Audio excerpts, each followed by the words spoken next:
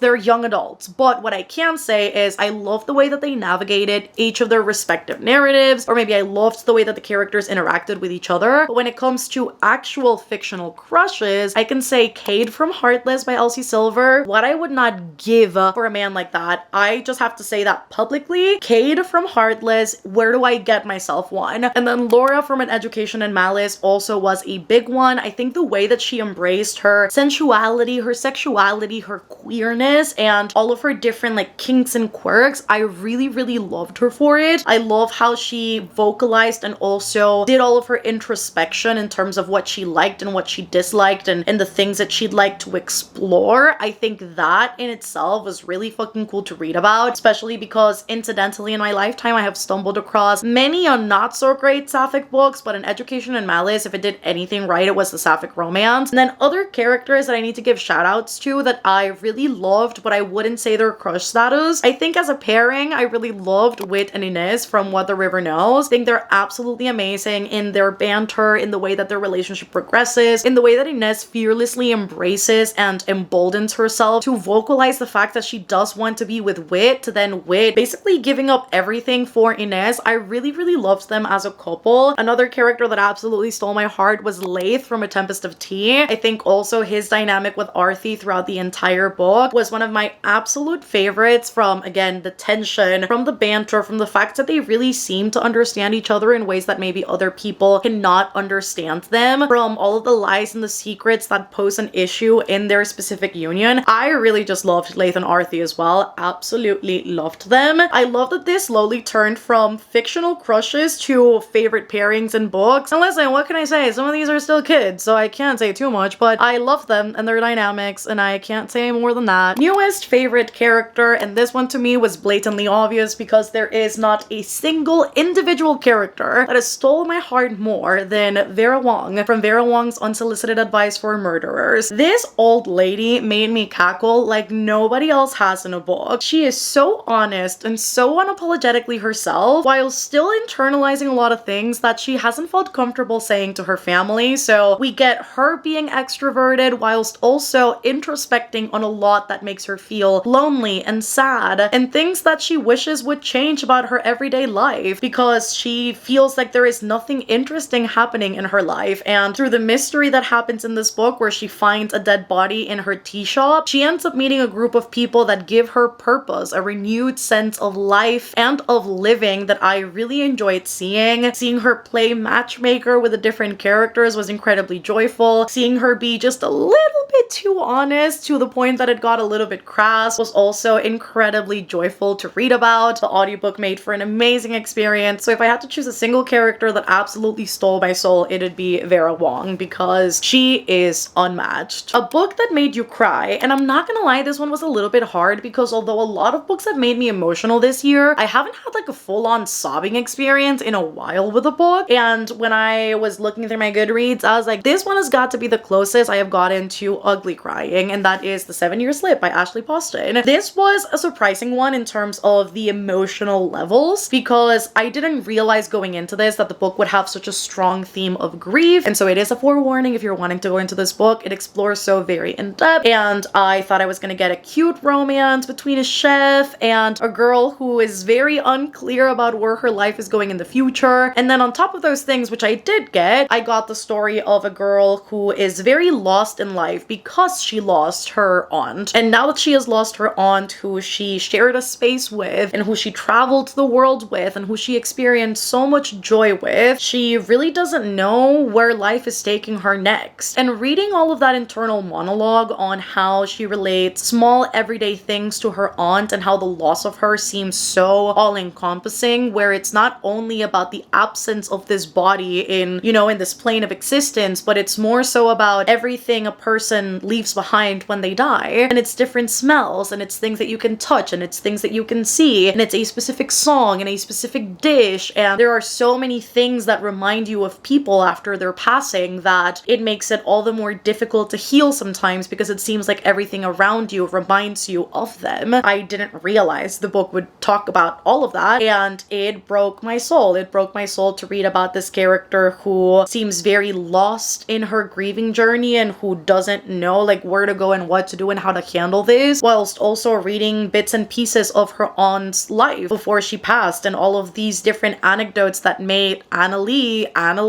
And it was so good. It was so good, but so very heartbreaking, and I cried more than once reading this book. I'm almost getting choked up now talking about it, but as the 7-Year Slip really was such a good one, and I really want to read more Ashley Poston. I know she's got a new book coming out this year. I don't know if it's come out already, but I definitely need to get more into this author's writing because this is the only one of her books that I've read. A book that made you happy, and this is such a great contrast to that one. A Man and His Cat. All of the volumes I have read so far, honestly. It's a manga series, so it's not necessarily a prose book, but it is the biggest boost of serotonin you will ever experience of your life. If you haven't read this already, we follow the story of an old man after he loses his wife, who he had promised that they'd adopt a cat together because she seemed to be getting a lot of joy from pets and animals, and that's something that they've never really experienced as a couple. However, she passes before that wish is fulfilled, and in her passing, he decides to get a cat for the very first time. He has never had pets in his entire life, and he decides to do so to honor this promise that he made to his late wife. And in doing so, his love of life is revitalized after a long period of time where he felt lonely and aimless and that life had no purpose anymore after losing the person that he loved the most. And although all those things sound really sad, I think the series has got a great way to showcase all of these things in a way that celebrates life and celebrates the most joyful, beautiful, mundane aspects of it instead of making it sound so depressing. It's told in small vignettes recounting the most important parts of their relationship, and I just love it. It is the most wholesome thing ever. What is the most beautiful book you have bought so far this year or received? And I have two that come to mind. I actually haven't bought a whole lot of special editions this year, but if I had to bring up a book that I think was insanely pretty that I just had to get it, it is definitely Dark Star Burning, Ash Falls White. You can see the text is iridescent. The cover in itself is different from the original one, at least the US one, so it's extra pretty. And then the edges. I live for these stenciled edges. They are ridiculous. They're so pretty. We also have these purple edges going then into the stencil, going then into some lighter pink edges at the bottom. And then the end papers as well are just absolutely gorgeous. We have got some really beautiful art, and the hardcover itself has got a lot of really beautiful art pertaining to the story itself. So I think this is probably one of the prettiest editions I own, as well as Painted Devils by Margaret Owen. I also mentioned Little Thieves, funnily enough, the year that it came out, because it was also one of the prettiest editions I had gotten that year. It's really pretty. We have got the stenciled edges alongside the sprayed top and bottom. We don't have beautiful end papers on this one, but we do have a ridiculous naked hardback, which I think is incredibly, incredibly stunning. So I think in this regard, Illumicrate is always slaying. Nobody can say that they're not. And last but not least, what books do you still need to read by the end of the year? And I think this year's answer is no different than past years. I always say I want to prioritize the things that I already own, what's already existing in my shelves. And so my answer would be anything and everything that resides in this household already. I know for me, I'm still gonna get books here and there or borrow books from the library here or there, but my priority is always this because, as you guys know, it's very overwhelming. There's a ton of unread books in here. If I had to pinpoint specific titles that I'm like, yes, I need to get these read, it'd obviously be books from my top 10 books to read in 2024 list. Off the top of my head, I would say those are definitely ones that I want to read before the year's over. But other than the books that I've put in previous lists of like 5-star predictions or top 10 books I'm gonna read this year, I definitely don't know what else to pinpoint because I feel like those should be the priority and they are already in my shelves. So as an extension, I would say